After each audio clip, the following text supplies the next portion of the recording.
সবসময় তো তোমরা ভিডিওতে আমাকে দেখতে পাও, তবে আজকে তোমাদের সাথে আলাদা কিছু শেয়ার করব। তার মানে এটা নয় যে আমাকে ভিডিওতে দেখতে পাবে না, যেহেতু চ্যানেলটা আমার, তো আমাকেই দেখতে পাবে, তাই না? তো চলো আজকে তোমাদের সাথে এটাই শেয়ার করব যে রবিবারের দিন তোমাদের দাদাভাই ঘরে থাকলে আমাকে কি কি সাহায্য করে, এবং শুধু রবিবার বলে নয় অন্য দিনেও কি কি সাহায্য করে সেসবই তোমাদের সাথে শেয়ার করবো। চলো তাহলে এভরিওয়ান, গুড মর্নিং। সবাই কেমন আছে? আশা করছি ভালো আছে, আর আমিও অনেক ভালো আছি। Welcome back to my YouTube channel Bishakha vlog. অনেক দিনের পর কিন্তু এন্ট্রি দিলাম। তো দেখো সকাল এখন ওই 9:30-10টা মতন বাজে। তোমাদের দাদাভাই চলে গেছিলো মাছ আনতে, মাছ নিয়ে চলে এসেছে এবং রান্নাও করতে বসে গেছে। একটা ফুলকপি নিয়ে এসেছে, বুড়ো ফুলকপি। তো ফুলকপি, আলু, মাছ, বড়ি দিয়ে ঝোল হবে। শাক নিয়ে এসেছে, শাক চিংড়ি মাছ দিয়ে ঘন্ট করবে। সমস্ত রান্নাবান্না কিন্তু তোমাদের দাদাভাই করবে। আর আমি এদিকে সোনাকে নিয়ে বসে আছি, ওকে নিয়ে কদমও মারছি, আর ওকে চান ফান করিয়ে দিয়ে তারপরে আমি করবো আমার কাজ, আর তোমাদের দাদাভাই করছে তোমাদের দাদাভাইয়ের কাজ। আর এদিকে বড় ছেলে বসে কিন্তু গেম খেলছে। তো দেখো ওকে তেল ফেল মাখিয়ে দিয়েছি, মাখিয়ে দিয়ে এবারে আমি চলে এসেছি ওকে চান করাতে। আর তোমাদের দাদাভাই এদিকে রান্না করেই যাচ্ছে, যেহেতু ও রান্না করতে খুবই পছন্দ করে এবং ভালোও লাগে ওর। তো রান্নাটা বেশিরভাগ কিন্তু তোমাদের দাদাভাই করে। তো বেশ অনেকদিন হয়ে গেছে সোনার মাথায় শ্যাম্পু দেওয়া হয়নি, এবং ওকে সাবান আমি মাখাই না। আগে কয়েকবার মাখিয়েছিলাম, তারপর ফের মাসখানেক আমি বন্ধ করে দিয়েছি। তো এই যে সাবান মানে শ্যাম্পু যেটা মাখাচ্ছি ওটাই করে কিন্তু আমি পুরো গায়ে একটু ঘষে দিলাম। তারপর ওকে যেই একটু হাতে তুলে একটু ধরেছি, ও না গামলিটাকে ধরে নিয়েছিল। নিতে আমি বুঝতে পারিনি যে ও গামলিটা ধরেছে, আমি টেনে নিয়েছি, ওর হাতে লেগেছে, আর কি কান্না কেঁদেছে আমার ছেলেটা। তো যাই হোক, তোমাদের দাদাভাই এসে বলছে কেমন করে কি করছে, আমি বলি আর বাবা না, আমি বুঝতে পারিনি। তো তারপর ওকে আমি চান করিয়ে দিলাম, দিয়ে একটুখানি ওদিকে রেডি সেডি করছি। তোমাদের দাদাভাই এখানে দেখো মাছ ভাজা করছে, আর ওই যে শাক চচ্চড়ি যেটা বসাবে সেটার জন্য রিপেয়ার করছে। কিন্তু ওর যে রান্নাটা করে কিভাবে কি করে জানি না, খুব সাদা সিম্পলভাবে রান্না করে, কিন্তু খুব সুন্দর লাগে। আর আমি পারি না এরকম রান্না করতে, আমি কোনো রান্নাই সেরকম একটা ভালো পারি না, বাট যেটুকুনি পারি হ্যাঁ চলে যাওয়ার মতন চলবে না, মানে যেটুকুনি যা করতে পারি আর কি। তো দেখো এখানটায় শাক চচ্চড়ি বসিয়ে দিয়েছে, ওই সাদা নোটে শাক নিয়ে এসেছিলো, আর ওদিকে ভাত বসিয়ে দিয়েছে। ভাতটা প্রথমত আমি বসাবো ভেবেছিলাম, তারপরে দেখছি দেরি হয়ে যাচ্ছে, তাহলে আমি বসিয়ে দিচ্ছি। তো এদিকে দেখো সোনাকে নিয়ে আমি ওকে জামা প্যান্ট পরিয়ে ফিট করিয়ে দিয়েছি, দিয়ে এবারে এরকম দোল দিতে দিতে ও ঘুমিয়ে যাবে। আর এটা কিন্তু ওর অভ্যেস যে ও এরকম করতে করতেই ঘুমাবে। তারপর ও ঘুমিয়ে গেলেই কিন্তু ওকে আমি টিপ পরাই, কারণ ও না ঘুমালে টিপ পরানো যায় না। তারপর ওকে টিপ পরা থেকে হালকা একটু নড়ে গিয়েছিলো, যেতে টিপটা ঘেঁটে গেলো, তো ভাবলাম একটু মুছে দিয়ে বেশ ভালো করে একটু ডিজাইন করে যে টিপগুলো আমি পরাই, তোমরা অনেকেই জিজ্ঞাসা করেছো যে ডিজাইন করে কি করে তুমি টিপ পরাও। তো দেখো ও যখন ঘুমিয়ে যায় তখন এরকম একটা পেন্সিলের সাহায্যে কাজল দিয়ে আমি পরাই।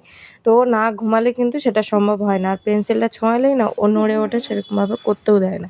তো এখানে আমার বড় ছেলে ড্রয়িং করছে, আর আমি ওদিকে ওকে ওর কপালে ড্রয়িং করছি আমি। তো যেটুকুনি যা আমি পারি, মানে আমার মন থেকে আমি সেসব ডিজাইনগুলো করি। এমন নয় যে আমি জানি বা কিছু না, সেরকম কিছু না, আমার মনে যেটাই আসে আমি সেটাই করি। তো দেখো ও ঘুমিয়ে গেছে, ওকে এবার শুইয়ে দেবো, দিয়ে এবারে আমি মানে বাকি কাজবাজগুলো করবো, যেরকম কাপড় কাচা, বাসন ধোয়া, এসবগুলো। আর এই বিছানা করে রেখেছি, আমার ছেলে না এই মানে বালিশের উপরে উঠে যাচ্ছে, তো ওকে আবার একটু বকতে, ওর আবার মনটা খারাপ হয়ে গেল। ওকে বকা যায় না, কারণ ওকে বকলে তো ও প্রচুর পরিমাণে মানে গুমড়ে থাকে, বলে তোমরা তোমরা আমাকে ভালোবাসো না, ভাইকে ভালোবাসো। আর বাচ্চাদের এত ছোটোবেলা থেকে যদি এই জিনিসটা মাইন্ডে বসে যায় না, তো খুব খারাপ এই জিনিসটা, যেটুকুনি আমি জানি বুঝি। বাট হ্যাঁ, আমরা দু লোকে যেটুকুনি যা আমার ছেলের মানে আমাদের ছেলের পিছনে যা টাইম দিত বলার মতন না, অনেকটাই টাইম দিই। হ্যাঁ, বকাঝকা তো বাচ্চাদেরকে করতেই হবে, তাদের খারাপ জিনিসটাকে ইগনোর করলে তো হবে না, যে আমার ছেলে বলেও করছে, করুক গে থাকুক গে, ওরকম করলে হবে না, তাকে শাসনও করতে হবে, আদরও করতে হবে।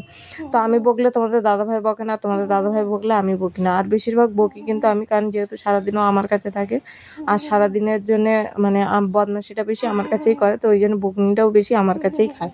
তাই বলে যে মা তুমি আমাকে ভালোবাসো না, তুমি ভাইকে বেশি ভালোবাসো। তো দেখো হ্যাঁ, কথাগুলো শুনতে হয়তো খারাপ লাগে, কিন্তু ওকে বারবার করে যখনই ও কথাটা বলে তখনই আমরা ওকে বুঝাই যে না, ওরকম বলতে নেই, ওটা নোংরা কথা। এখন অনেকটা মানে পদে এসেছে, বাট যতই হোক বাচ্চার মন, আর যেহেতু এখন অনেকটাই ছোট বাচ্চা, তো একে একটু বেশি টাইম দেওয়া হয়, ওর সেরকম একটা টাইম দিয়েও হয়ে ওঠা হয় না। তো ওর মনে স্বাভাবিক ওটা মানে ঘুরপাক খেতেই থাকে।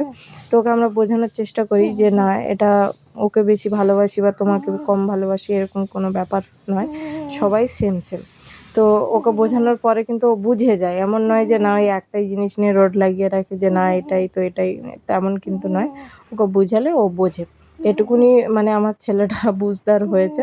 তো যাই হোক, ওখানটায় দেখো কিছু কাপড় চোপড় কেচে নিয়ে এখানটায় মেলে দিচ্ছি। আর একটা বড় চাদর যেটা ছিল সেটা কিন্তু আমি রেখে দিয়েছি, কারণ আমার হাত প্রচুর পরিমাণে যন্ত্রণা করছে, আমি ধুইতে পারিনি, তোমাদের দাদাভাই ধুইবে বলে ওই জন্য রেখে দিয়েছি। আর তোমাদের দাদাভাইয়ের এখানটায় কিন্তু অলমোস্ট রান্না হয়ে গেছে, আর ঝোল তরকারিটা একটু বসিয়ে রেখেছে, ফুটলেই বন্ধ করে দেবে।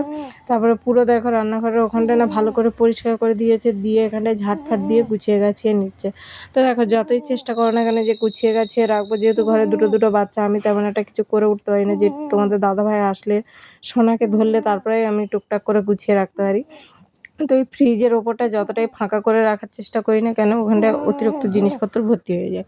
তো তোমাদের দাদাভাই বেশ ভালো করে দেখো পরিষ্কার পরিচ্ছন্ন করে দিয়েছে, তারপর পরে মুছবে বললো।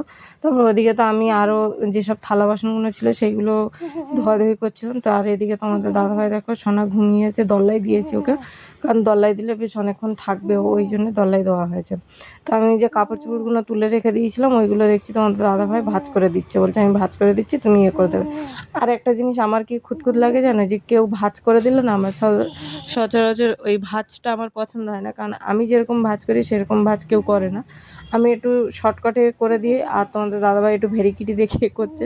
তো আমি আর ওকে বললাম যে ওরকম ভাঁজ করলে হবে না, ভালোভাবে করলে হবে না, 10 খাজা করে এরকম করে রাখতে হবে, কারণ জায়গাটাও তো ধরাতে হবে। তারপরে আমাদের সোনা পটি করে দিয়েছে, ওকে তুলে আবার একটু নেড়ে চেড়ে দিলাম, দিয়ে তোমাদের দাদাভাই যে ভাঁজ করে রেখেছিলো, আমি আবার গেঞ্জিগুলো মানে যেরকম ভাঁজ আমি করি সেরকমভাবে ভাঁজ করে আলমারিতে তুলে রেখে দিলাম।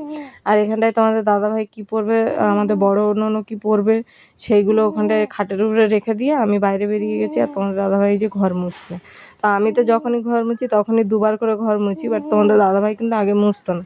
বাট হ্যাঁ, আজকের নতুন করে দেখলাম যে হ্যাঁ তোমাদের দাদাভাইও কিন্তু আজকের দুবার করে ঘর মুছছে, একবার পুরো একদম ভিজে করে দিয়েছে, তারপরে টাইট করে মুছে নিচ্ছে।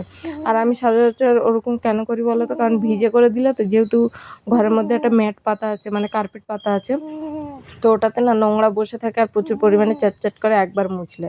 তো ওই জন্য কী করি, আমি দুবার মুছি। আর এখানটা দেখো তোমাদের দাদাভাই চাদরটাকে ধুয়ে মেলে দিয়েছে, দু বাপ বেটা মিলে ধুয়েছে। আর এখানটায় এই যে আমরা খেতে বসে গেছি, আর আমার বড় ছেলেকে ডেকে ডেকে ও আসছে না। আর আমরা যখনই খেতে বসি তখন ছোটো সোনাকে এইভাবে শুইয়ে দিই, কোনো দিন থাকে কোনো দিন থাকে না, কোনো দিন ওর মুডের উপরে ডিপেন্ড।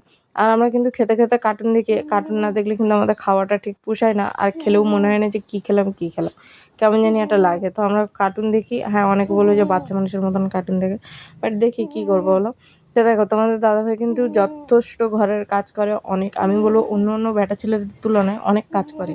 হ্যাঁ অনেকেই হয়তো করে, বাট আমার বেটা ছেলেটা যেটা করে আমি সেটাই তোমাদের সাথে শেয়ার করলাম। তো চলো, এই যে অনেক তরকারি করেছিল, মাছ ভাজাও করেছিল, পার্শে মাছের ভাজা করেছিল।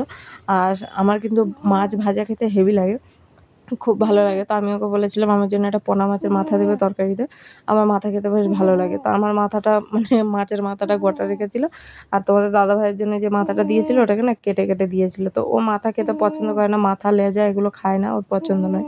বাট আমার লেজাটা ভাজা খেতে তাও চলে যাবে, বাট ঝোলে মোটেই চলে না, খেতে পারি না, কারণ প্রচুর পরিমাণে কাটা হয় পোনা মাছের। তো চলো, আজকে ভিডিওটা ছিল এই অবধি। সবাই ভালো থেকো, সুস্থ থেকো, দেখা হচ্ছে নেক্সট ব্লগ ভিডিওতে। টাটা।